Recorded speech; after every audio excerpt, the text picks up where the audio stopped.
The longing for good strength, it is increasingly concentrating cage. It is the news choking the neck, slicing into flesh.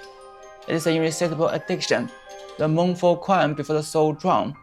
On the verge of eclipse, there's only one place where I can catch my breath again. It's 我需要回到那个回不去的故乡，这是我唯一的心愿。This overwhelming exhaustion also convicts me the fact that so foolish I have been. What used of all those things I have learned if I never applied them where it mattered most?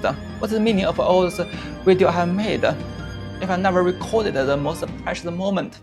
The first thing I saw when I returned to my hometown was my father hunchbacked, discussing with others about sawing down the tented tree that in front of us.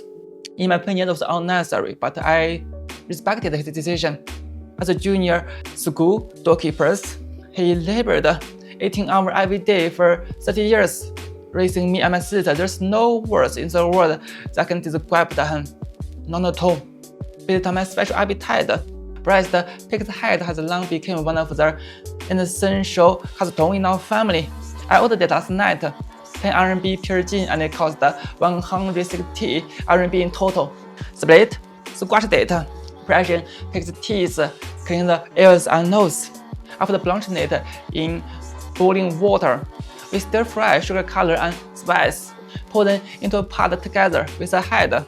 We boil it for 1 hour, simmer it for 1 hour, then put all kinds of bean products in the middle. 煮毕以后，捞出来，那也不是叫全熟，就有个7、8分熟，煮出来一捞，然后拿个汤色嘛，汤色就跟要弄个小刷子弄烧烤。This is what it looks like after everything is done. Among all the products, the pig's ear are the tastiest, very chewy and not greasy at all, especially when mixed with the Chinese tongue. I yearned for mutton hubo every day when I worked in Xi'an, because that is a specialty of my hometown. Coincidentally, there were 2 restaurant services that nearby the place where I used to work, but I never went in, because later I realized I was wrong. What I yearned for was never the taste, but who was by my side and where I was when I ate. Next day, we went to the hospital in the city to take my father for medical examination. Even though he had been suffering from all kinds of illness, he still had to provide for his whole family and move forward. In the afternoon, when we were tidying up the room and sorting the waste, a playful book in the corner caught my attention. The dead memory flooded back again like tide. Those 10 years ago, I was the one who indulged online game every day in university, hiding myself in the dormitory, low self-esteem, degenerate, isolating, shrinking away from reality. One day, I suddenly received the news of my grandma's death. At the time, I was so ignorant about death. I still remember clearly that even in the last moment before entering the house, when I returned to my hometown, I even chuckled at the joke that suddenly popped into my head. It wasn't until I really walked into the yard and saw everyone wearing the white mourning clothes, kneeling on the ground, crying with their face covered. The coffee in the room was like a switch of a computer host. With a soft click, my brain instantly powered off, went to black. The world spinning, I collapsed on the ground. Then I uncontrollably rushed out, hugged my older sister's legs, with the tears welling up in my eyes. Kept wailing and asked, "Did you go to see our grandma one last time? Did you? So that was what death was like. The one who made a dream porridge for me when I was 13, suffering from gastritis and vomiting uncontrollably. The one who stayed up all night attending to me when I was 10, burning with a fever. Lying unconscious, the one I stole money more than 100 times just for go to the arcade game. Yet still loved me.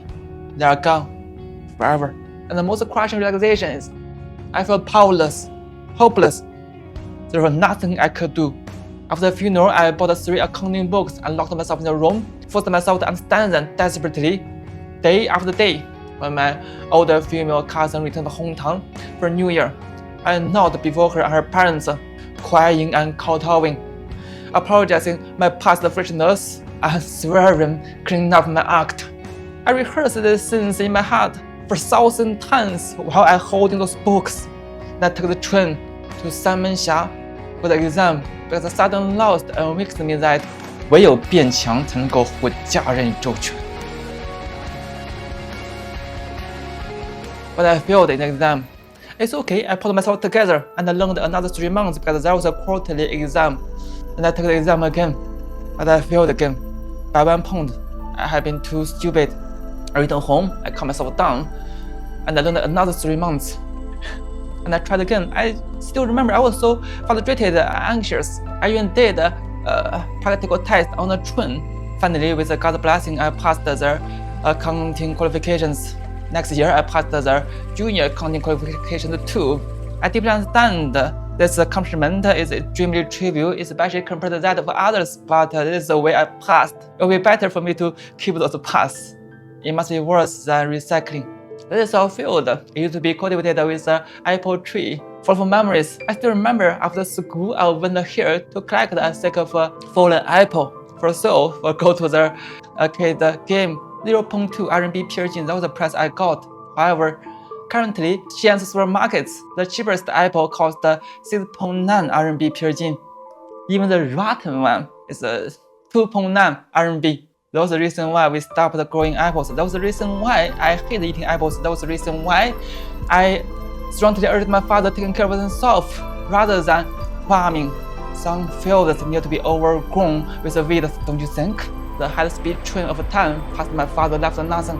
It was time for me to go to visit, to go to the place where I had to be struggling to spend 6.9 RMB for a tin of apples. Locked in this endless cycle.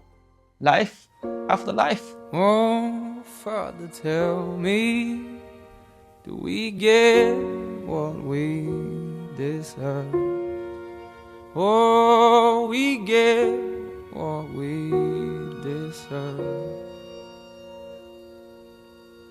And where down we go, oh.